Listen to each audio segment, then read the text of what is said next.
Okay, sorry. Yeah, so before I just want to give an introduction here using the bio that was sent out to everyone. So Alan Brown, all the way from California. I've only heard many great things. I think America's #1 ADHD coach. I'm just reading his bio. An ADHD slash productivity coach and host of Crusher TV. It's a must for everybody to go on this website, crushertv.com.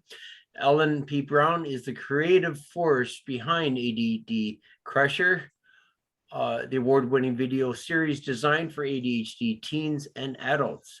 Undiagnosed for decades, Ellen's untreated ADHD manifested in underachievement, failed relationships, substance abuse, and worse. Once diagnosed, he found it difficult to learn coping strategies from books. So he developed his own evidence-based brain hack strategies while building a successful advertising career in several startups. A featured presenter at the ADHD conferences in the US and abroad, and a TEDx speaker. He is the #1 best-selling author of Zen and the Art of Productivity. So let's give a warm welcome to Alan. Thank you very much, Alan, for joining us. You must have your own personal tailor. You've got the best suits of any ADHD person I know. And you know what's funny? I work from home and I live in I'm from Newark, New Jersey originally, but I live here. I've lived here in San Diego where everybody walks around in shorts and t-shirts and flip-flops. And I wear fancy Italian suits every day, walking around my house. There's actually a psychological trick to that. It actually helps you focus, but that's another story. I want to help you. I love how Wayne set this whole thing up by asking these questions and having everybody share, because you guys really shared the full spectrum of the kinds of things we procrastinate on. And you even started to articulate some of the reasons why we procrastinate, right? I forget who it was who said, I procrastinate on this thing because I'm anticipating the frustration of doing it. You guys are onto something. You're going to love what I'm going to share. It's so perfect for what you guys are just talking about. So thank you, Wayne, for setting me up so nicely. Thank you. What else can I tell you before I kick it off, Wayne? Go ahead. Yeah. All right. Well, I'm going to share my screen. And I'm going to bring up some fancy schmancy slides here. I go like this. Now, can you all see my screen? Yes. Okay, I'm going to go like that. I think that's going to work. I don't need to have my chat on. I won't be able to pay attention to chat anyway. But so I want to thank you and welcome everyone to this presentation, which is really a representation of how I coach on procrastination. And I call it Crush Procrastination, 6 simple shifts to shrink your lists and your clutter.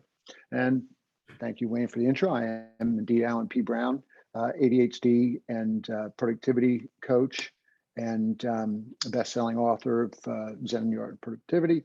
And I'm the creator of the award-winning ADD Crusher video and audio program. It's a virtual coach for ADHD teens and adults. And you can learn more about that at addcrusher.com, where I encourage you to go to grab my free ebook. It's called 5 Things You're Doing Every Day That Make Your ADHD Worse. And you're doing all of them. You're doing all, we're all doing them. So seriously, there are 5 things we're all doing every day. Some, I'm doing them a little bit less than you guys, I'll bet, but it's really important. I won't be offended if you sneak off and open another browser and just do that, or just write a sticky that says, go do that later. All right. Cause yeah, it'll help you. All right. So I'm retired corporate executive, successful entrepreneur, but also undiagnosed until later in life. Like so many of us, I was a former drunk and a drug addict. Stories for another day. I'm a big ADD. I've seen both the darkest sides of procrastination and underachievement and the brightest, most productive years of my life, thanks to some of the evidence-based strategies that I'm going to be sharing today. And I want you to stay tuned to the very end, because later on, in addition to answering any of your questions, procrastination, productivity, time management, anything, I'll tell you how to get my free 4-video series called the Productivity Accelerator that teaches simple ways to take control of your time, your energy, and your sanity. I am so glad you're all here and you are in the right place if procrastination is a constant challenge for you. You're often rationalizing reasons not to start on something. You often leave things to the last minute, or if any of these other things resonate with you, you are indeed in the right place. And as a result of all these things, you have trouble enjoying even fun things because all your undone to-dos, they're always in the back of your mind. There's a constant anxiety about what's not getting done, who's not being attended to. And there's a feeling that you're underachieving versus your potential. Certainly was the case for me, which leads to beating yourself up, feeling hopeless even, and you can't, this is a big one for me, you can't understand, well, why are other people able to get things started and done? Why everybody else seems to be able to?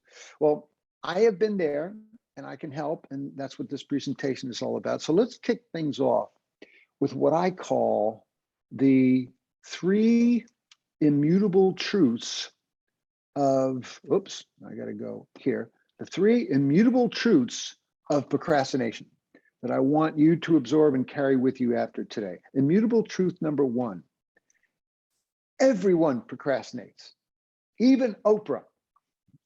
I'll tell you, me, Richard Branson, Oprah Winfrey, true fact, ADHD or not. And in survey after survey of entrepreneurs and crazy busy professionals, a top issue is procrastination. The upshot is not only that you're in good company, but more importantly, that procrastination is not necessarily laziness. Laziness is procrastination without caring about it. We care about it, or we wouldn't be here today. Oprah is not lazy, is she? All right, immutable truth number 2. At its most basic level, procrastination is about 2 things. 1, conserving energy and avoiding discomfort. Remember that comment that I played back? Avoiding discomfort in the short term and seeking comfort in its place. And I'm going to show you how to better identify and minimize the discomfort. And I'll expose the seeking of various comforts as the false friends that they are.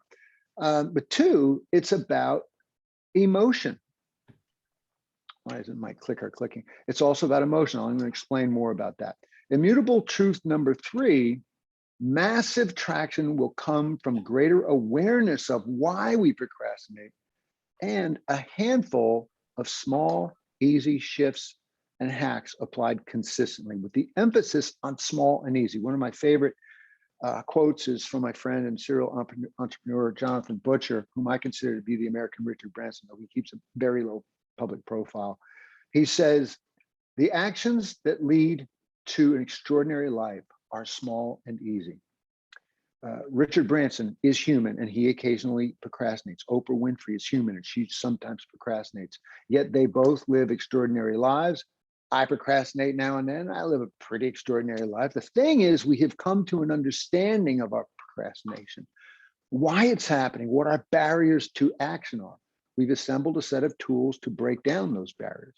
And there's no reason in the world why you can't live a more extraordinary life, or at least a much less frustrating one, if you absorb and consistently activate the small and easy things that I'm going to be sharing. And really, just a few of them, the ones that resonate most with you, put 1 or 2 into action. And here's why it'll be totally worth it. Procrastination is the thief of time. I forgot who, somebody hundreds of years ago called it the thief of time.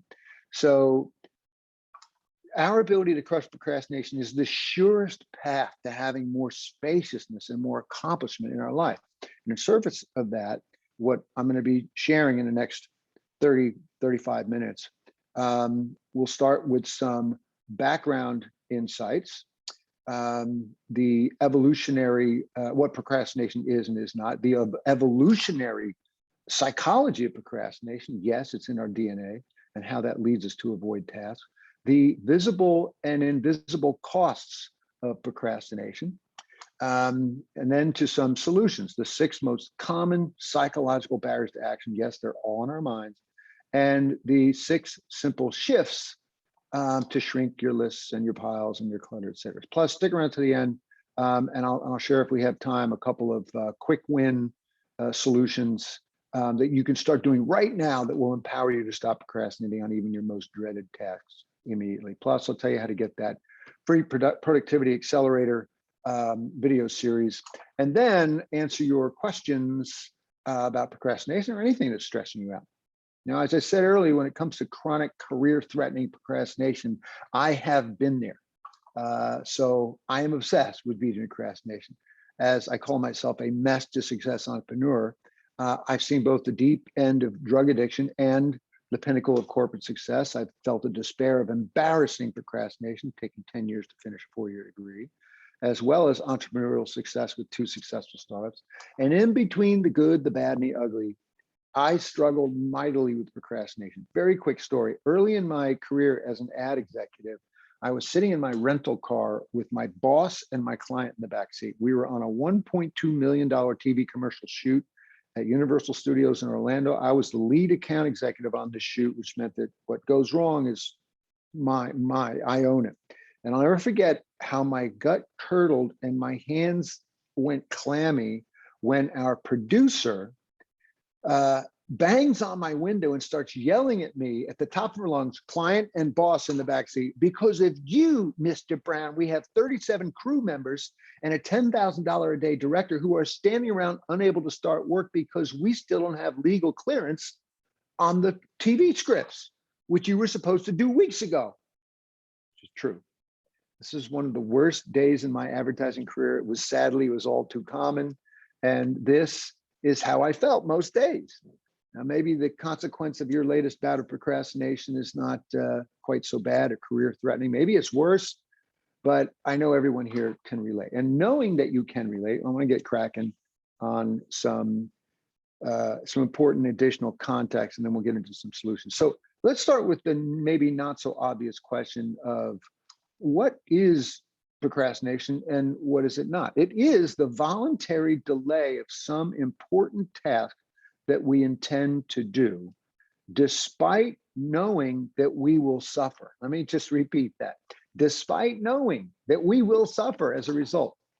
And that's a key distinction. In order for the putting off of some task to fully qualify as procrastination, it must result in some downside by its non-doing. So if you delay one task because you have legitimately calculated that another task is of greater priority or utility, then that's not procrastination, because it is in your best interest. But avoiding your difficult top priority and escaping into an easier low priority activity like checking and deleting emails or reorganizing your snow globe collection, it's not in your best interest. Another characteristic of true procrastination, it might feel good in the moment. Yeah, it sure is nice not having to go down to that laundry room right now, but it never feels good when it's time to pay the bill, so to speak. The most overlooked characteristic of procrastination, however, according to the latest research, is emotionality. Just think about it. When we sit down to work on something we dread, we generate an emotionality about that task. It can be as simple as fearing the difficulty of it, right? As someone mentioned, the boredom, anxiety, resentment that I have to do this thing, or self-doubt about our ability to do it well. So I'm going to come back to this phenomenon because it offers a powerful solution. But another thing that procrastination is not, as I mentioned earlier, is laziness. Laziness is when you don't care. You care. You are pained by your procrastination. Because of that, you are here today. But why do we procrastinate when it is so clearly not in our own self-interest? Part of the answer, it's in our DNA. Seems odd, but it's true. We are still wired the same way we were 200 to 3,000 years ago, 300,000 years ago. Our brain has not changed significantly. And back then, we were powerfully motivated to do really one thing above all else, and that was relieve the discomfort of hunger by finding food or finding shelter. And so when we were not hunting or gathering, we would focus on seeking comfort and conserve our energy for the next hunt, kicking back in the warmth of the sun or a fire. So we are hardwired to prioritize short-term needs over long-term needs. UCLA's Dr. Hal Hershfield has done the most recent important research on all this. He says, we weren't designed to think into the further future because we needed to focus on providing for ourselves in the here and now. And again, our brains haven't changed. So we weren't basking in the sun planning next year's hunting schedule. We were lollygagging until, hey, I'm hungry. You guys hungry too? All right, good. But increasingly, and particularly in the last few hundred years, we are expected to do more and more things on behalf of long-term needs. And those long-term needs, for instance, to study and work hard so we can make a good living, so we can retire in comfort, require us to do things that are hard, that we're not always good at, and that don't give us near-term comfort. They give us near-term discomfort, all right? And they burn a lot of energy. Now, just to wrap this all up in a nice bow, think about a project or a presentation you've been putting off. It doesn't provide a short-term benefit. It provides short-term discomfort. And we know it'll eat up a lot of our energy. So why wouldn't we procrastinate on that? Why wouldn't we want to escape from that? And sure enough, we'll escape into email or other busy work that's comfortable, or into, where's my blessing and curse here? Here it is, my blessing, and we'll jump into this, mindless games, turn on the TV. All right, so an immutable truth of procrastination, we are wired to seek comfort and avoid discomfort, to conserve our energy and not worry about long-term needs. Another important truth here is that those escapes are almost always false friends. Obviously, because they are contributing to our procrastination and long-term misery when we escape from something we're supposed to be doing, but also because they do not conserve our energy. Even the easiest, most fun escapes, playing a game on your phone, they burn a lot of energy. Worse, they give us hits of dopamine, much the way illegal drugs do. So when we try to stop playing that game on our phone or stop scrolling on Instagram or Facebook, our dopamine receptors kick and scream, saying, no, we want more of that. Then there's the false friend of what I call pseudo productivity. Easy tasks like frequently checking emails, responding to non-urgent texts, they feel like productivity, but they're not. And too often they are escapes from harder work. So if you have a pen and some paper handy, take a moment to jot down as many of these little escapes that you might do as you can. This is actually a really important exercise because, as they say, you cannot defeat what you have not first named. And since many of these we tend to do without even thinking about it, the more aware of those things we are, our escapes, the more control we can have over our attention and energy. When pursued in lieu of important priority tasks, those escapes are really costing us, which is another important thing to just quickly get through, which is the visible and invisible costs of procrastination. Visible costs, obviously, we see every day. Our to-do lists never get shorter, they get longer. We get frustrated, and all too often we frustrate those around us, right? We are surely aware of the opportunities lost on a regular basis, not getting that raise or promotion sometimes, in worst cases. One recent study found that the worst procrastinators tend to have lower salaries, shorter employment durations, and et cetera on that research. We mustn't, however, forget the invisible costs of procrastination. One, everything just takes longer. We spend so much time deliberating, delaying, waiting for that inspiration or energy to lift us into action. And with all our undone to-dos, there's the Zeigarnik effect, which you may have heard of by now. It's named after the Soviet researcher who discovered it back in the 30s, but I'm going to describe it in the least possible scientific way by paraphrasing author Dan Charnas. He says, finishing actions clears the mind as much as it clears your to-do list. An action once finished does not need attention or memory, but an unfinished action still needs both attention and memory in order to be completed. And an accumulation of unfinished actions, your long to-do list, that pile of papers on your desk, creates mental clutter and a drain on your brain. All right, so your long, never-ending list of undone tasks is surreptitiously stealing your attention and mental energy. That's the Zeigarnik effect. By the way, if we have time for the quick win solutions, I'll be sharing a little quick Zeigarnik effect solution. Then there's the stress, the constant state of overwhelm. Great quote from David Allen. Much of the stress that we feel doesn't come from having too much to do. It comes from not finishing what we started. All right. Then it's guilt and shame. It's that quote. There's guilt and shame. They often have self-doubt, etc.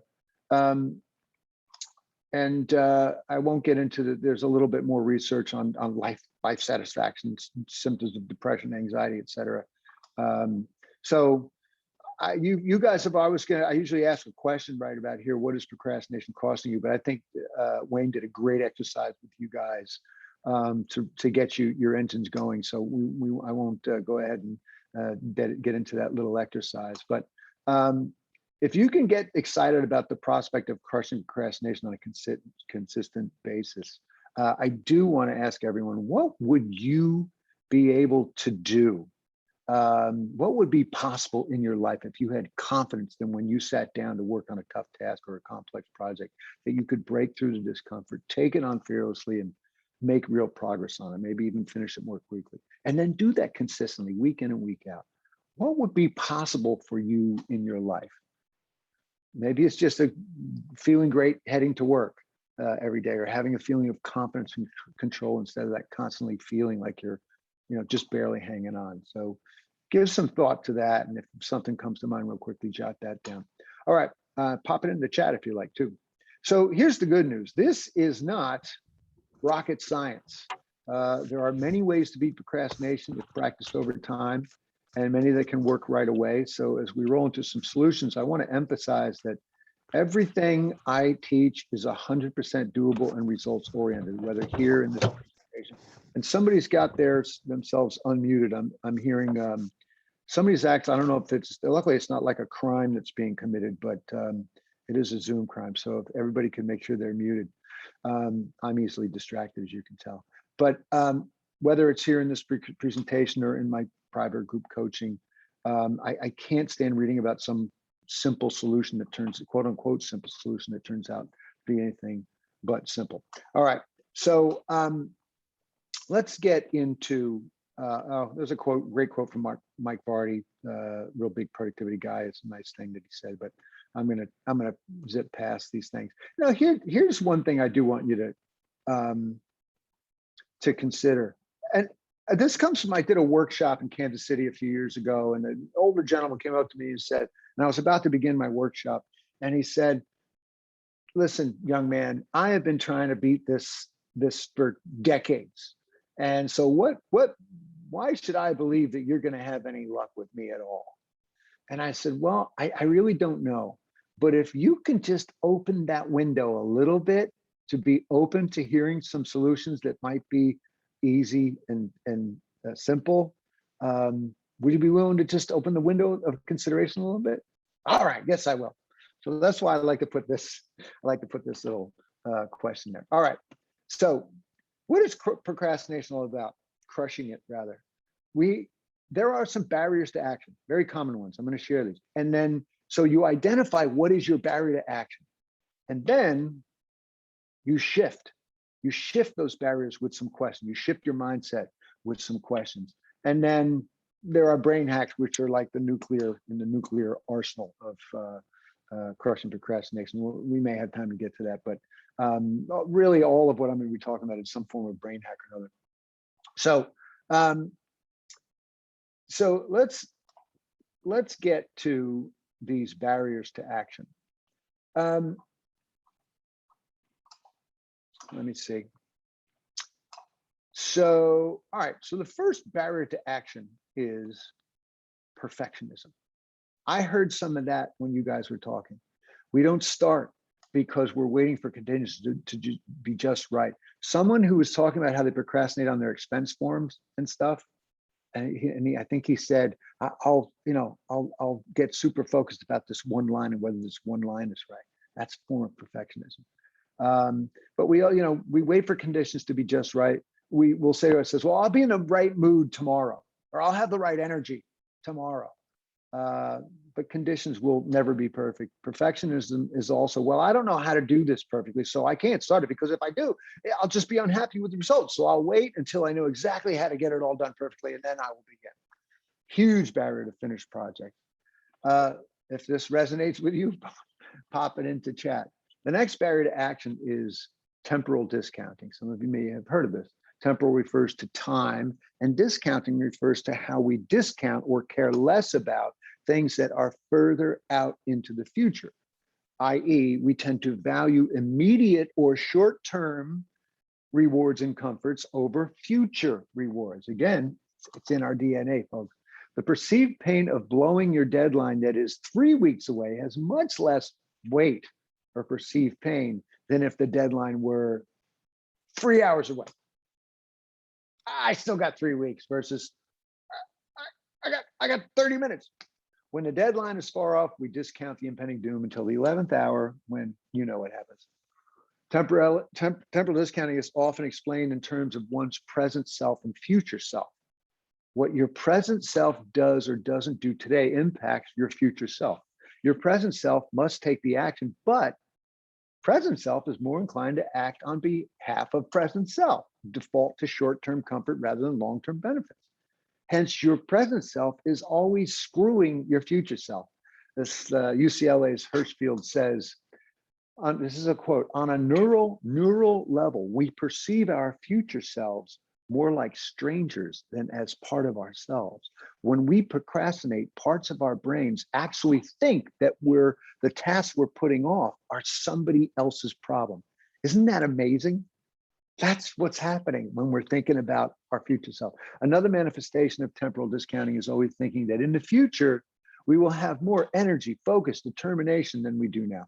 There's this great meme, tomorrow, a mystical land where 99% of all human productivity, motivation, and achievement, and that should be are stored. Does this one resonate with you? Pop it in the chat if that one rings your bell. So the next one is irrational avoidance. This usually comes in the form of either an irrational fear, like fear of failure, fear of some confrontation involved in doing, or an irrational hope, like the hope that, well, if I wait long enough, some magic bullet solution will appear, that'll just make it easy. Or even more irrationally, but be honest, sometimes we do this, the subconscious hope that if we ignore it long enough, it might somehow just go away. And sometimes it does. Sometimes the IRS emails you and say, oh, we made a mistake. You don't have to do your taxes. I don't know what your IRS is up there in Canada, but I mentioned Oprah Winfrey procrastinates, which is indeed a fact. She talked about this in an interview saying, I procrastinate on lots of things, especially where it involves some kind of confrontation. For example, whenever I have to say no to someone, and you can imagine that Oprah has to say no a lot. Got people wanting her for this, that, and the other thing. Another irrational avoidance tactic is to convince ourselves that by procrastinating, we are conserving energy. And as I mentioned earlier, we are not. So think about some irrational avoidance that you might be keeping you from starting a big project. Feel free to share in chat. The fourth barrier to action is, where do I start? Particularly with big complex tasks and projects, we don't know where to start, so we don't start. We also might be confronted with so many undone to-dos that we can't decide which to do first. And so we don't do any of them. And if this one rings a bell, vent that frustration in chat. And the fifth one is real simple. It's hard. We hesitate to start on a difficult task because it's difficult. We're not good at it, which causes discomfort. And then the sixth one, this is the least sexy, indifference. The task is boring, it's mundane, it doesn't light you up like some other tasks might. Laundry, expense reports, dishes, stuff that other people seem to be able to get excited about. I can't get motivated for that. Now, what do all of these psychological barriers to action have in common? They're all psychological. They have their roots in our thoughts, our beliefs, and our desires. And as such, these barriers can be crushed with some simple mental shifts. So let's get into these shifts. And Wayne, you'll let me know how I'm doing on time. You're doing great. You another 10 minutes before we have lots of questions for you. Thanks, Ellen. This Good. is awesome. So, This is great. so what we're going to do is we're going to go back through these, and I'm going to give you a shift for each one of these. So to break down the barrier of perfectionism, what you want to do is shift from, well, I got to figure it all out first. I got to know exactly how it's all going to work out, or, I got to make sure that it's going to be good or whatever before I even start. Is shift from that to SFD. And I'm from Jersey. I know what I know what the S means. You guys use your imagination, but I'll say sloppy first draft. All right. Hemingway says it the way I say it in Newark. But that was a mantra of his. Just do that crappy draft and just get that out of your brain. This is really powerful, and it's hard to do because your perfectionist muscle is stronger than your I'm just going to go ahead and be sloppy here, right? But when you can do that, say writing a big email or a presentation or a blog post, the idea is forget about that polished written product. Just get to an SFD of that email or report or blog. Just get the key parts in place with sufficient verbiage to get your ideas down. Forget about the style, the punctuation, the editing. Or as I put it in one of my Crusher TV episodes, that's the episode. Just barf it out. This is probably the most important trick for making writing less frustrating, but adults just emails, a gazillion things, cleaning the garage project, so many different things. Just barf it out. You can apply a similar shift when perfectionism is keeping you from finishing a project. Just go for, what's known as the MVP, the minimally viable product. It comes from the software business. All right. So another way to think about it is go from the A+ thinking to a B-.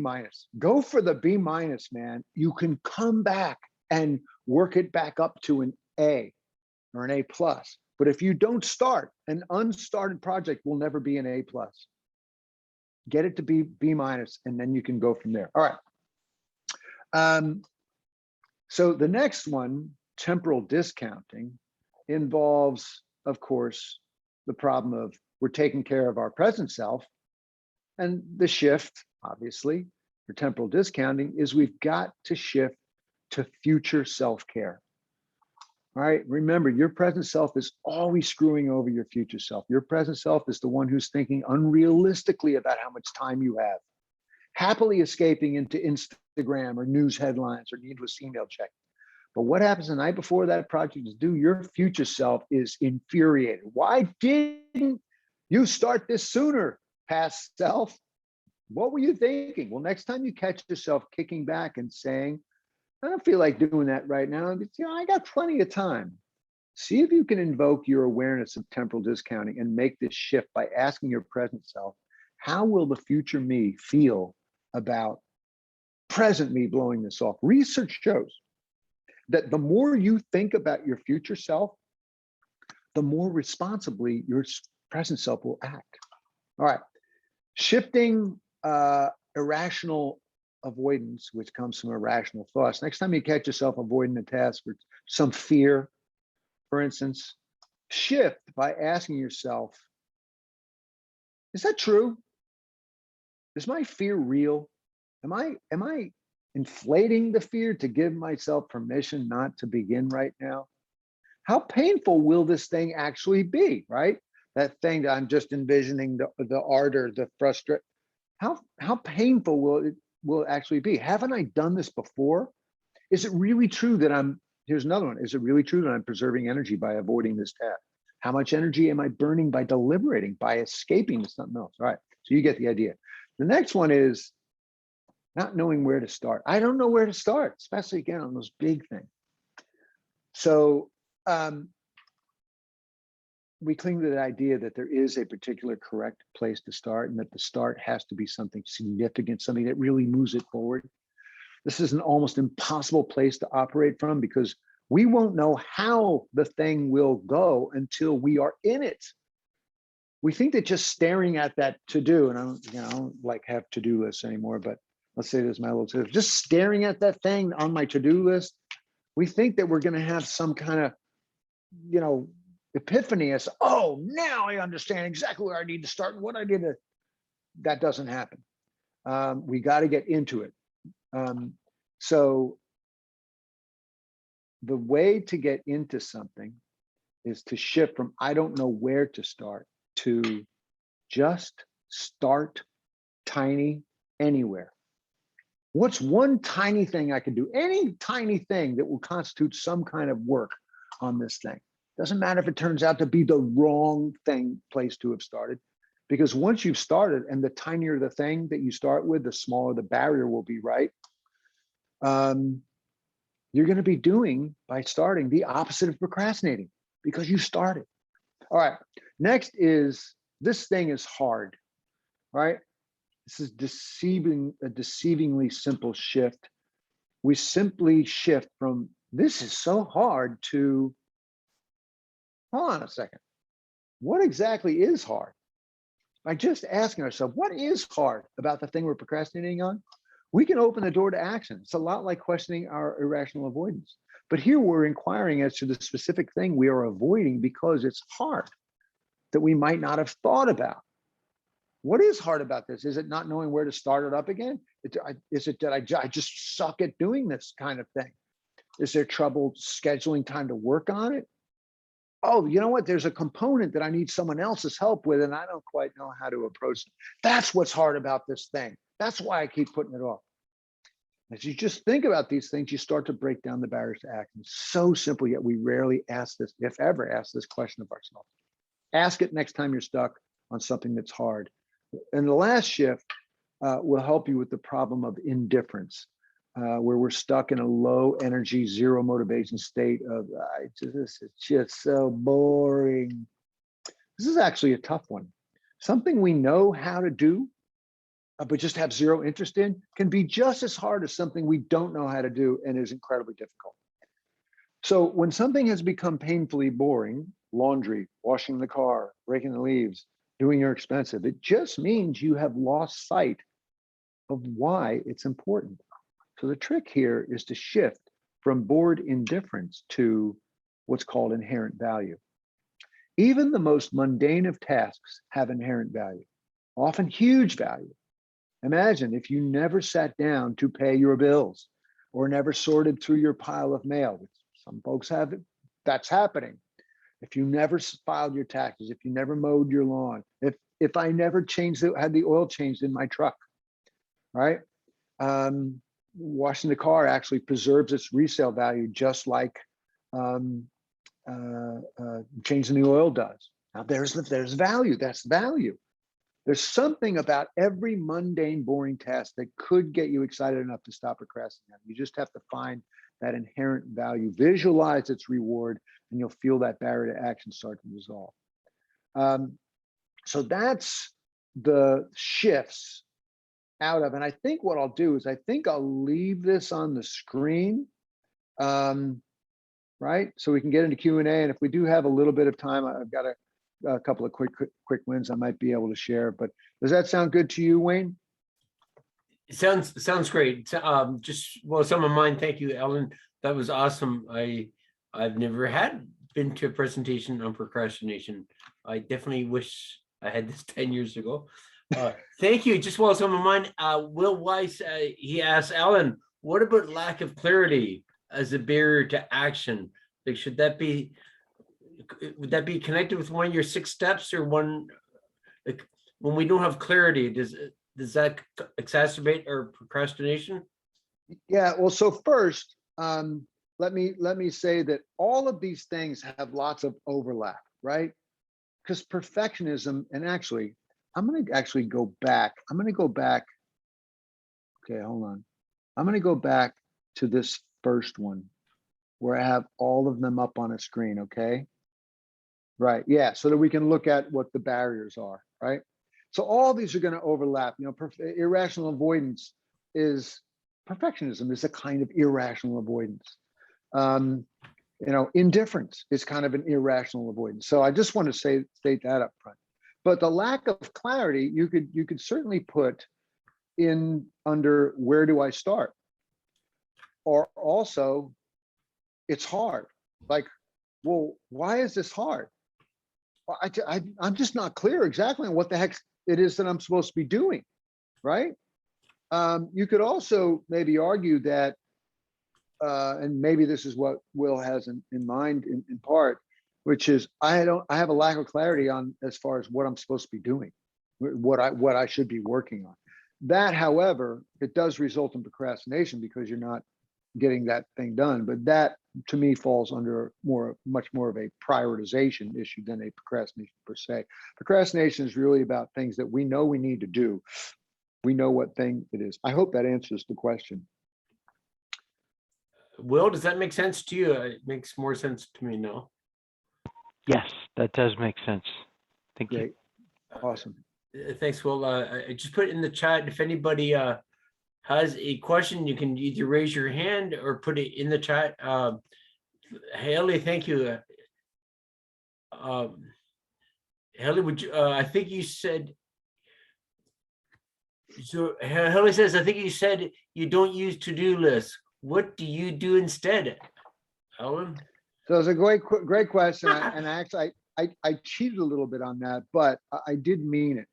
And the reason I say that I don't have to-do lists, plural, anymore is because I used to literally have 5 to-do lists. I had one for when I was still doing some consulting and advertising, and I would put them in these plexiglass stands so that, 8.5 by 11, I had 5 of them standing up, clear plexiglass so I could look at all of them. It's insane. And 6 years ago, I started using a planner. I had tried many times to use a planner. I started using a planner. It's a very simple planner. It's called the Mona Planner, MONA planner. Unfortunately, the shipping to Canada is redonkulous. I'm sad to report. But anyway, what I do have are to-dos in each day. So I don't have this long to-do list. I don't have like a bunch of stuff in Evernote. I don't have a bunch of stuff in an app. Everything that needs to get done in my life on any given day, or frankly for the freaking year, is in here somewhere. But what I'm typically doing on a typical day, and here is today, I am working from just today. What are the things that I want to get done just today? I'm not cluttered up with all kinds of things from a week from now or tomorrow, whatever. What I need to do tomorrow, where's tomorrow? Goes on tomorrow, right? And so what I need to do next week goes on. So in other words, well, that's a light one because I'll be on a racetrack racing my motorcycle. So there's not much going. Hopefully there won't be too much crazy going on that day. But I'll tell you one more thing about in answer to your question, Hallie. One of the things that I do is called theming. All right, I'll be very brief here, but I invite you to look more into this. Theming, there are different ways to theme. You can theme your year, you can theme a day, you can theme a week. I theme lots of things. I theme the days of my week. So just as one example, Tuesdays today are my administrative days. So today was the day I went and got my flu shot. That's personal administrative stuff. It's the day where I recharge the batteries on my doorbell cameras. It's the day where I pay off my credit cards every week. On Tuesday, a bunch of other miscellaneous stuff, and also any business related administrative stuff, renewing something, responding to something that's of an administrative nature. They all land in my Tuesdays. What's the benefit of this? Well, if it's Friday and I get 3 emails and they go, oh, you got to do this. Oh, you got to pay this bill. Oh, you got to go, oh, crap. Am I just going to clutter up my Friday? So let's look at last Friday. Yeah, last Friday was already kind of spoken for. Oh man, so I gotta, oh, wait a minute. None of these things have to happen today. I'm going to put these on Tuesday, the next upcoming Tuesday. And here's my next upcoming Tuesday. It was right here. There it was. And whatever, and I put them there. Now I don't have to think about them. Now the Zygarnik effect is zapped because I know that those three things that I just got the emails on that do have to happen, they're in a safe place.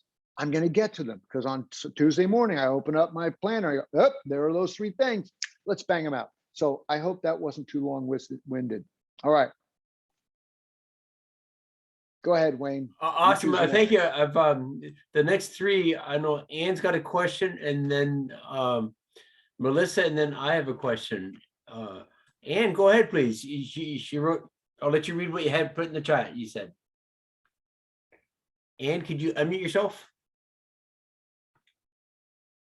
Oh, Yeah, I'm reading it in the chat. You want me to just reread okay, it? yeah, so I guess I'll let you answer, but Ann's question was, my folders are filled with SFDs that I have never done anything with. How do I go from SFD to finished product if perfectionism is the psych barrier? Yeah, the psychological barrier. Yeah, and just a reminder, SFD is blankety blank first draft. It's the sloppy first draft, just barf it out. And so it's great that you've got these folders filled with those SFDs, which means that you were willing to start on them.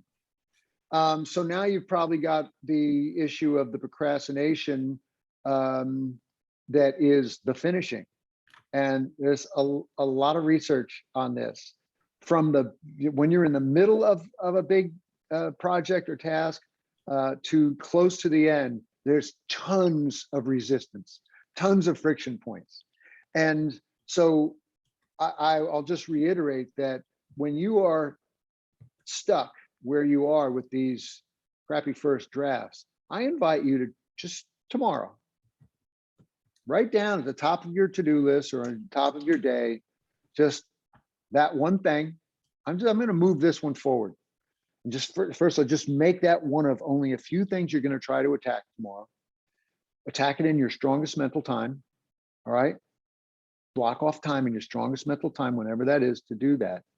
And then just say to yourself, I'm going to now go from a crappy first draft to a minimally viable product. I'm going to move it up to the minimally, this is the least, this is the least good it can be, and still show it to somebody without feeling like I'm a complete, bum. Now that is hard because perfectionism is the destroyer of these things. But if you can get yourself to a B- or maybe a B+, then you will have at least moved that SFD forward. So again, three things really. One, identify one of those files, because I'm sure you look at that file and you go, oh my God, I got to bet I'll never get it. No, there's only one to do at any given time. There's only one to do. And it's the thing you've decided to work on now. I want everyone to remember that. If you could get into that mindset, that's called getting in the now, man. That's called getting in the now. Right now, there's no problem here in the now, right? No fires burning. I'm not about to get fired. Nobody knocking at the door. Okay, then there's only one to do, and that's the thing that I've decided to work on, right? Then make sure you're working on that in your strong time, and then go for the B-. I hope that's helpful to you. Melissa asked, do you schedule hobby time or creative time? Yes, I do. Not daily, but I can tell you that I coach coaches. I have a coaches mastermind.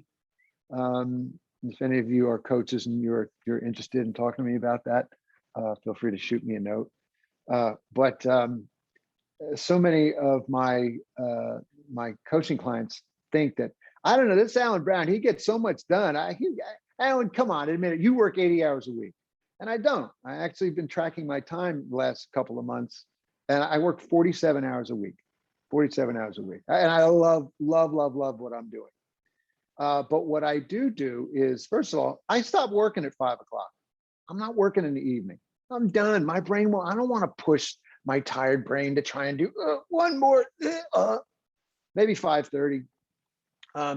But the other thing is I block off real intensive adventures. So I race motorcycles for fun. This is not dirt riding. This is on a Grand Prix racetrack where you're doing up to 170. That's 170 miles per hour. And then you go into a turn and your knee is scraping along the ground and you're trying not to kill yourself. That I reserve time for. I'm doing that Thursday and Friday this week. So yes, I do. And by the way, that's Stephen Covey's his highly habit, 7 habits of highly effective people. That's habit number 7. It's called sharpening the saw. If I didn't get out and do that thing, among other things, I call that flushing my brain toilet. So yes, you got to schedule time to do that. All right, go ahead, Wayne. What's the next question that I can help with? I think Michelle, you had a question. Michelle, would you like to read it? Michelle says, Thank you very much. Go ahead. How do we identify ADHD perfectionism versus obsessive perfectionism, kind of like OCD? Yeah, I think that first of all, I'll just be honest. I think that's above my pay grade. I really do. I do think that when we start talking about OCD, it is a question best asked of a medical professional who really understands that particular disorder. And I hate to use the word disorder. But listen, I will say this: we all have varying degrees of perfectionism, and so if you are experiencing some degree of perfectionism, just know that just like everyone procrastinates, including Oprah, everyone has degrees of perfectionism. But if you are into a realm where you are really truly paralyzed, and even when you try to do an SFD or an MVP or a B- or anything, you cannot get to it, or you're doing other perfectionist things that are irrational, then you definitely want to have that looked at. I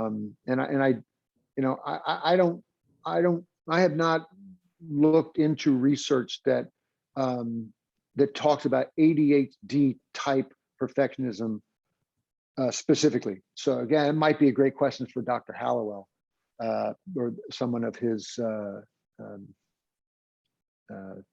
expertise. What else have we got? Thank you. Jennifer has a question. Jennifer, would you be so kind to ask it? Thank you, Mr. Alan Brown. It was very kind of you to come and do a presentation. I was reading briefly about that you felt it was difficult to read the books about coping strategies. I have the same problem too. But you also mentioned that you have developed your own evidence-based brain hack. What do you mean by that, please?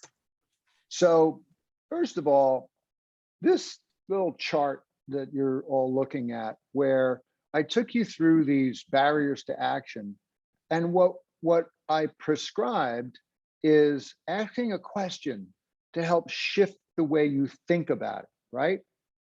That to me is a brain hack, where you are just changing the way you view something. And that's like flipping a switch, and it opens the door to action. So that's my first definition of a brain hack. But I use the term pretty widely. I don't see others using it too much, and maybe that's a good thing, because maybe I got a little corner on the market there. But so I'm just actually going to my notes because I've forgotten which specific brain hacks.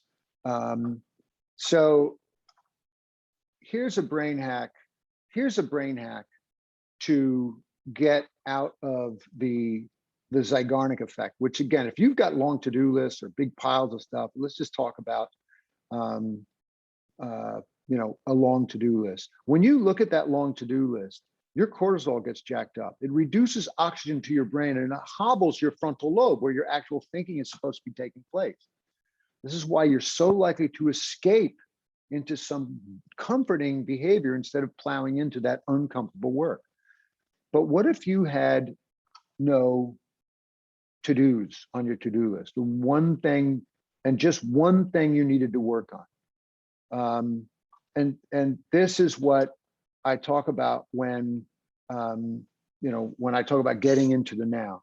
But here's another thing that some of you may have seen me demonstrate perhaps, but this is my favorite brain hack in the whole world. All right. what I'm going to do is I've decided on the one important thing that I'm going to work on today. Let's pick up. What do I got tomorrow? What do I need to do? What's one big thing? I'm really just driving to the racetrack tomorrow, but oh no. Yes, I have to write up some promotions for another presentation that I'm doing, something like that. Yeah, that'll take, okay, so that takes some brain power. I really need to get some, so I'll get some protein in my tummy. I make sure my Ritalin is intact. I get hydrated. I got my decaf coffee. But then what I'll do is when I've decided on what that one thing is, I get a blank sticky and I write to do on the sticky. And now in effect, I have a new to-do list with nothing on it. Now, you might think that's silly, but when my brain looks at this, I'm sending a signal to my brain that this is my new to-do list, especially if I get this and any other lists and my phone out of my line of sight. So now I'm going to write down that one thing, and I just scribbled something. I'm going to write the one thing. Then, and by the way, I do this 2, 3, 4 times a day with what I have decided to do a single tasking session on. All right. I am hacking my brain to have my brain be more likely to view this as really the only thing there is going on in the world right now. It's just this one thing. I do that by writing this down and then putting it right next to me, right where I'm working. I could put it right up here. I could put it right here, but somewhere where I can see it at the corner of my eye. And here, this is important. This is part of the brain hack. I then say out loud, I say, that is what I'm doing now. This is what I'm doing now. Everything else is BS. That's not what I'm doing now. This is a hack that I called do what you're doing now. Now, if something important comes to mind, oh, that's right, if it's not urgent, then I'll write another sticky and say, get back to so-and-so. All right, great. That's still not what I'm doing now. So that goes on my upside down phone so that when I'm done with my work session, what's the first? Oh, that's right, I'm going to call back so-and-so, right? That one brain hack puts sort of a psychological fence around this precious, important task that you're working on and gives you much more likelihood that you will not get pulled away. Oh yeah, I'm going to work on that. I'm going to work on that thing now. All right. You know what? Let me, but first I'm going to do this, but first I'm going to do that. The but first syndrome. I have a sticky in my planner. It says, but first with a line through it. Or you know what? I'll work on it for a little bit. Well, now I'm just going to go over and check that so-and-so, right?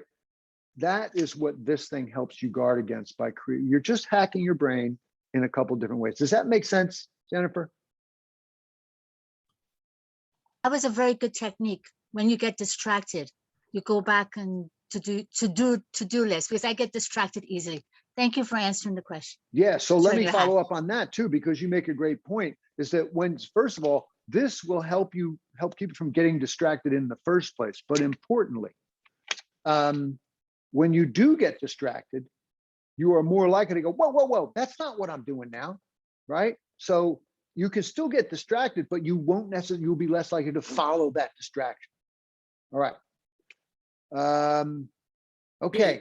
Thanks. I Other know questions? it's after 5 o'clock your time, so we don't want to keep you much longer. Are you okay for another 10 minutes?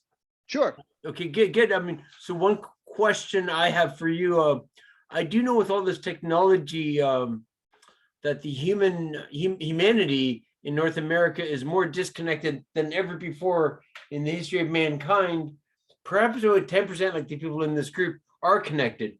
My question to you, because of all these advances, would you say almost similar statistic? Are people much more, do they procrastinate a lot more than we did 20 years ago? Would you say most of us? Do we procrastinate more? It's a great question. That's a great question. I don't know the answer to that. Because I don't like to do guessing. I really like to go with research. Everything I teach is evidence-based. But I think it's a really intriguing question. I will say this. We are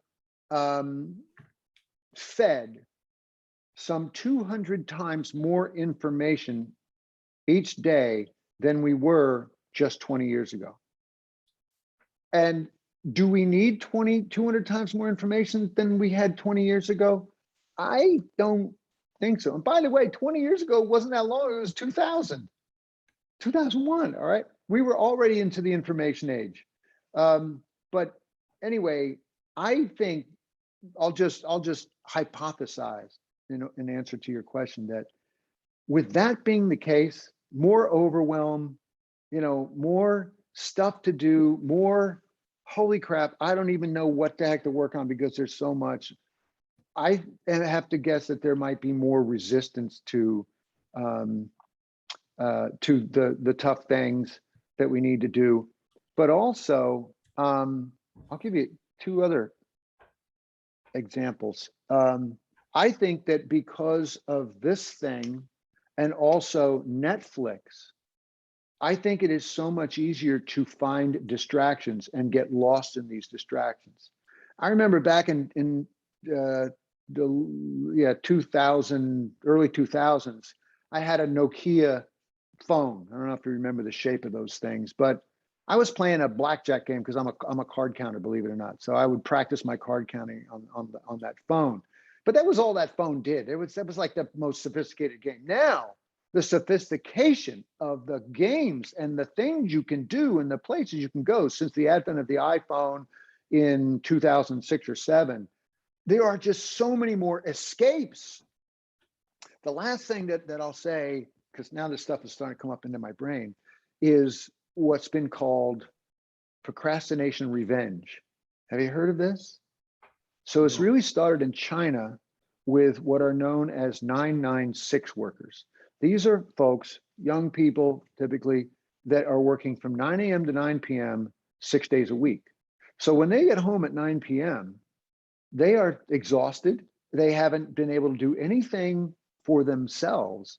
So what they do is they procrastinate on their personal administrative stuff, they procrastinate on sleep, and they take revenge on the fact that they don't have any time to themselves by then socializing in the evening online and even into the wee hours.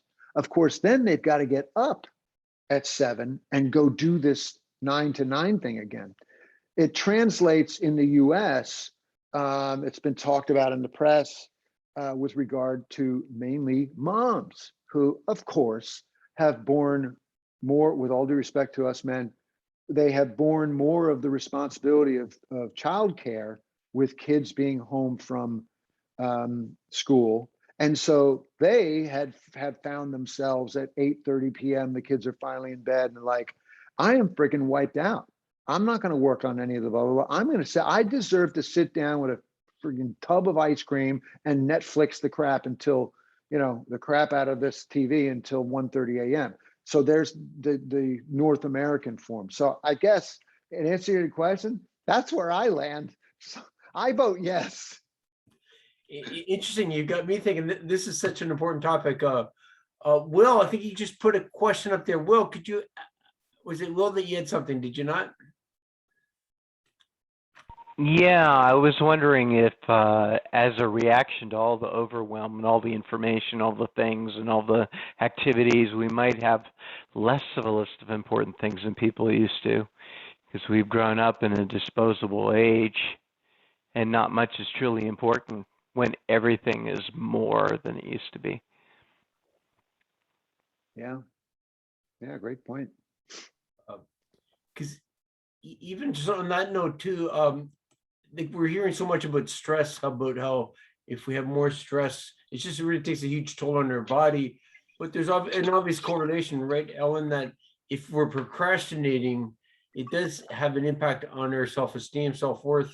Would you say that definitely there'd be more stress? So if we can take some control, manage it, there's less stress, and that definitely we're learning more and more is good on the physical and mental health aspects of us.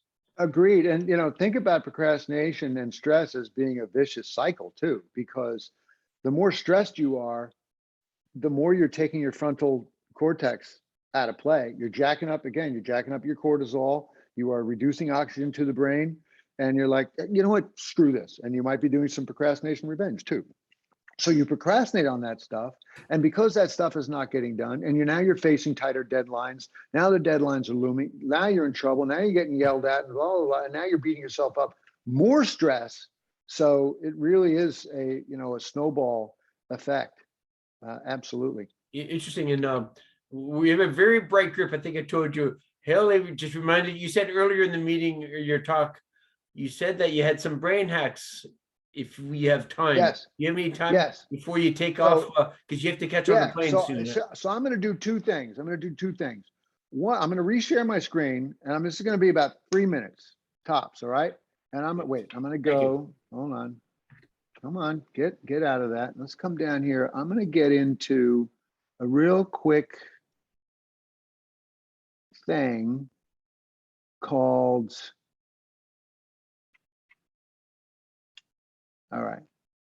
So this is, all right. So you'll recall that I talked about how procrastination is an emotional problem, not a time management problem. That's from that Dr. Hirschfield. All right.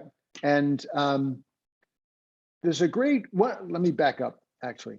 So think about when we're looking at a project and we're going, oh man, I have to finish that thing. Oh, I got to finish my taxes. I got to finish clearing out the garage. I got to finish. We are all, we avoid discomfort, and the discomfort of having to finish something is always more perceived to be painful than just say starting it. That's why, the hack for, I don't know where to start it is you just start tiny anywhere.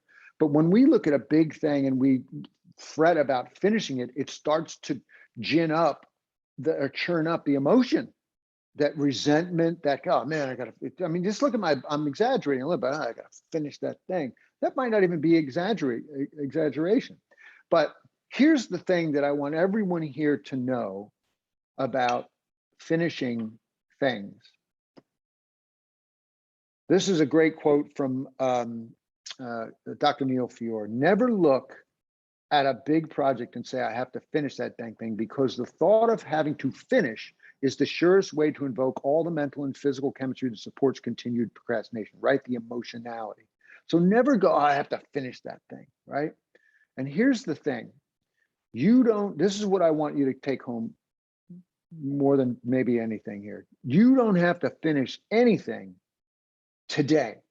Now, look, if there's something that's got to get finished today, obviously you got to finish it today.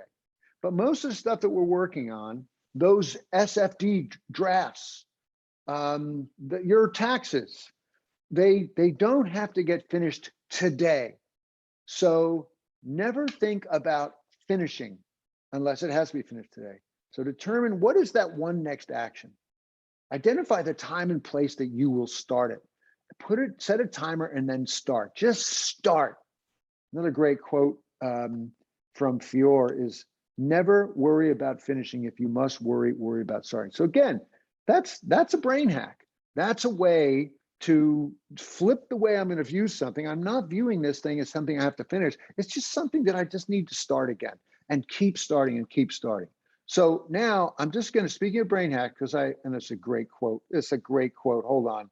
Dr. Martin Luther King, you don't have to see the whole staircase, just take the first step. Beautiful, apropos for what we're talking about. So, and I just wanted to let everybody know about this, because I've got brain hacks also in this very quick, it's a 4 short video series. It's called the Productivity Accelerator. And it's got more of my juicy stuff in there. How I plan my day like a badass, how I run my day like a badass, and then a couple of more really cool brain hack procrastination hacks that you'll dig. So that's at crushertv.com/accelerator. So just take a screenshot of that or whatever. Don't forget to go to adcrusher.com and get that ebook too, okay? Because you'll want to get that. So that's my story. Is there one last question I might be able to help with? Before we get that last question, it's been a real pleasure to finally get you to come on. I have so much high regard and respect for you. I'm a curious person. I've been to all 50 states. Are you living in Southern California now? I live in San Diego. Yeah, I moved out here about 10 years ago, and I don't tell my buddies back in Jersey, but I ain't never going back. So why did you go from one coast to the other? Why? I met a girl. She's I from met a girl. Yeah. She's from there. No, I've been to all 50 states. I I met love a girl. I California. met a girl from San Diego. That's what happened. Yeah. Anybody want the last question before Alan gets on his plane to he's past his 5 o'clock time. We're okay, guys. I'm just going to share that to close that. It's been a real pleasure. Let's keep in touch. I emailed your friend. Hopefully he'll be coming on in October. Great. Yeah, you're awesome. There's about 7 or 8 people I got emails. There's about 6 hours of which I know you're one of the speakers earlier today. That's why several people could not come on tonight because they were on. It was, I think, 6 hours long. Was that like some event that you're involved in earlier today? Oh yes, it's the ADHD toolbox. Wow, I wish they hadn't been both on the same day, but I just have to tell you, Wayne, this is such, I love the way you set this whole thing up with that everybody introducing themselves. It was like, I can't believe how cool this is that I'm actually hearing everyone talk about the things they've been procrastinating on. And why? It's just like, oh my God, I'm so glad I came with the stuff I came with, but also a real credit to you that you run this group and that so many of the people that have said, yeah, this is my 54th time. I mean, you are doing something really right here. And I think, I don't know what your secret sauce is other than you being you. But man, if every support group was run like this gang here, wow, we would be helping a lot more people more powerfully. So I salute you, Wayne, and thanks for having me. It's been an honor. Normally after, you're welcome to stay on. Everybody gives it like what's our highlight of the meeting. So I will either write them and give them to you, or you're welcome to stay on for 10, 15 minutes. Everyone's just going to give them the highlight. Would you like to stay on, or your choice, Ellen? Yeah, I've got some group coaching. I do group coaching. I got that coming up. I got to prep for that in about 10 minutes. So I'll stick around. What am I doing? I'm looking in chat. Okay, what am I doing? So Jennifer's an amazing assistant. Jennifer, could you actually, we'll just go alphabetical for now. I'm just going to go. Anne, what's your highlight today? What's one takeaway you're going to do? What's your highlight? That's the question. I don't know if Jennifer, you can write that in the chat box. What's the highlight for the last 2 hours or last hour? And what's the takeaway you're going to do? I got Anne, Arcana, and then Carolyn. You get 15 seconds each. Okay, so Anne's putting hers in the box. Focus on starting rather than finishing. You can either put it in the box. Okay, and that's your takeaway. Thanks, Anne. Is it Arcana? Is that how I pronounce it? I'm sorry, Arcana? Yeah. Thank you so much, Alan, for all the points. The one takeaway from the presentation is that I don't have to finish anything, and I only need to focus on the thing which I want to do. So that is the one thing that I need to keep reminding in my mind to change my mindset. Yeah, you don't have to finish anything today. Today, You have yes. to finish it today. I don't want you to leave everything undone. Yeah. But you got it. I'm so glad that resonated with you. Yes. Thanks for clarifying that. Yes, I needed some clarification. Thank you. Christine and then Dave Campbell. Christine, your highlight and what's your takeaway? Your action. It's okay. Okay, sorry, I wasn't expecting this to be a kind of an interactive thing because I joined late. So my highlight from the talk or the take or in my life? Two different questions about your highlight from the last hour and what's a takeaway per an action you might do based on what you just discovered in the last hour from Ellen. I like the brain hacks. I might try them out a bit, but this whole notion, like I've been a procrastinator kind of my whole life, and people that know me, I'm the queen of unfinished projects. Yeah. So I'm gonna be applying some of those procrastination things. It's great. I mean, I've justified because sometimes I procrastinate until the level where all of a sudden I want to do something. I actively want to. So I almost have an excuse not avoid procrastinating because it takes care of itself. But is my life efficient? No. Anyway, that's it. Thank you very, very much. I really enjoyed the talk. Thank you. And anybody can send a private chat to say that they'd like me to skip them. Otherwise, I'll call your name. David, Hilly, and then Inger are one of our past speakers. David. Yeah, I've never heard it before, but I even, it's very funny that I mentioned it at the beginning before I even started, Ellen. Procrastination is an emotional regulation problem, not Yes. a time management problem. And everybody on this call probably has some emotional regulation, having ADHD. And I think that's such a weight off. I think it's good to know that. And I think what I loved about how you did this, I think you said you were going to do it and you did it. Just those six challenges, I guess, and the 6 brain hacks. Like everyone, you gave an example of 6 different ones, and examples you gave, I can actually see myself doing them starting tonight or starting tomorrow. Yeah. But like they're just small, simple. They make a lot of sense. They resonate. I think I could start, crushing procrastination. Thank you, Alan. Thank you, good. David. Yeah, I'm curious, Alan. What's your cat's name? This is Livingston. You He named is him. he's a hairless Sphinx cat. Wow, beautiful. And he's a real interesting character. Anyway, what's really cool is that I do a lot of Zooms, and as soon as he hears me winding down, he comes into the room and he goes, all right, and that's because he knows when I'm winding down, so he will come. It's amazing. All right, anyway. Okay, Of good. course, Thank you. everybody's cat is handsome and brilliant, but Human's got an awesome cat, and he's our mascot. Hey, Helly, and then Ingrid. Helly, could you comment, please? If not, Helly, can you unmute yourself? Otherwise, Inger, can you go, please? Oh. I'm sorry. Okay, Helly, go ahead, please. Oh, Helly. that's okay. I would just repeat some of the things that other people have already said. So go ahead. No, you sure? Any takeaway there, Helly? Anything you're going to take away from Ellen's talk tonight? Yeah, I mean, the one putting one thing on a Post-it and getting everything else out of sight is a good one. That is mine. That Post-it with one thing on it. Thank you. Inger, can you hear us?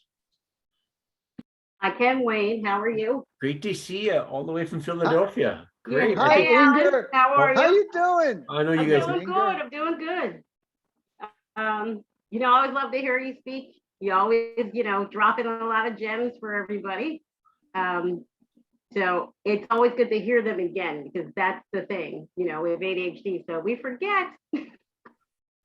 Great point. So, It's so true. Reinforcement. We got to have it. You don't read a book and absorb every doggone thing and okay, yeah, I got all those. You really have to hear it again. Thank you for saying that. Go ahead. Sorry. No, that's okay. Because my favorite one also is, and I use this with my clients, is, writing down, like, this is what I'm doing now. And I mean now, right? Yeah. I do that too when I run co-working too. That way it's easier for people to just kind of settle down and do what they have to do. And my takeaway is actually all of the knowledge that you gave, but just to know that, that we all procrastinate, everybody. It's not just people with ADHD, it's everybody. Because so many times we think that we're the only ones that do things that necessarily aren't working for us. But when you know that everybody does that, to me, it just makes, you feel a little better and not have to really worry about that part so much. That way you can just really get some stuff done. But Thanks for coming, Alan. It was really good to see you. Great to see you, my friend. Thanks, Inger. Awesome. Joan, are you able to share? And then John.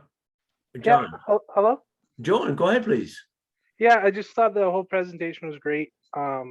Just like the getting started part. Can you hear me? I can, absolutely. Yeah, go ahead. Yeah, the getting started part, like all of the points were great, but the getting started part, like I find that so hard for me to get started. So just thinking like, just do a rough draft or whatever is really something I'll take away for sure today. And thank you so much. I'll just add to that, which is why I say start tiny anywhere. The tinier you start, the more easily you are going to break through the barriers. So for instance, if you just say to yourself, listen, at 10 o'clock, 10 a.m., when I'm going to start working on this thing, all I'm going to do is open a document. That's all. I'm just going to open a document. I don't have to do any, I don't have to do no other expectation. If you just do that, you're over the hump because you've opened the document, and now you're more likely, and there's research on this, when you get into it for 10 seconds or more, you are more likely to continue on into the thing. So it really is about just starting tiny as heck anywhere. All right, sorry, go ahead. Thank you. Joshua is next. Thanks for the presentation. This is great energy and insights. And thanks, Wayne and Jennifer, for running things. Yeah, I just put, the sloppy first draft is something that I've remembered from before and has worked well when I've remembered it, but that's pretty rare. Yeah, I have a pile of paper to use for to-do lists, and so I just tried doing the one item to-do list, and when you know it, I almost put a second item on it, just like out of force of habit, and stop myself. So I'm interested to see where it goes. So thanks for that. Thanks, Josh. Good to see you. And Cody, and then Lauren. Cody, can you comment? Cody, are you walking your dog? It's okay. Actually, Lauren, if you don't mind going next. Yeah, sure. Thank you, Wayne and Alan, for coming to speak here. The one thing that, may have slipped by unnoticed, but I really, really appreciate it when you mentioned above my pay grade. I have so much respect for coaches who acknowledge what is in their scope of practice and what is not. With coaching being an unregulated profession, it is so important that we stay in our lane. So, I know you're a good Agreed. one. Thank you. Agreed. Thank you. Thanks, Lauren. Leo, I know Leo's big construction project. Can you talk, Leo? And your wife, Leo, just got married. I guess my favorite part of today was just hearing procrastination disassembled into individual components. I guess I've looked at procrastination a lot because I'm very prone to it. So I'm not sure I heard too much new stuff, but I liked the way it was sort of presented, because something I've learned about myself is I need to see things or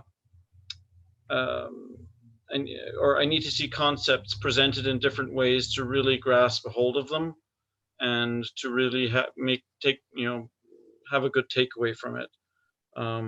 So I'd say I just liked how it was disassembled. Thank you. Thanks. Yeah, I think we do tend to be, and I don't know if you're referring at all or in part to this, but we do tend to be visual spatial thinkers. We learn best when things are graphic. We're not good at just reading a bunch of bullets on the paper, and so that's why I try to bring as much, dimension and movement, et cetera, into the stuff. But I also appreciate that it's information that you've seen before or heard before, but that the way it was presented helped you absorb it or see it in a new way. So thank you for that. I worked hard at doing that, actually. Thanks, Leo. Sorry, Michelle, can you go next, please?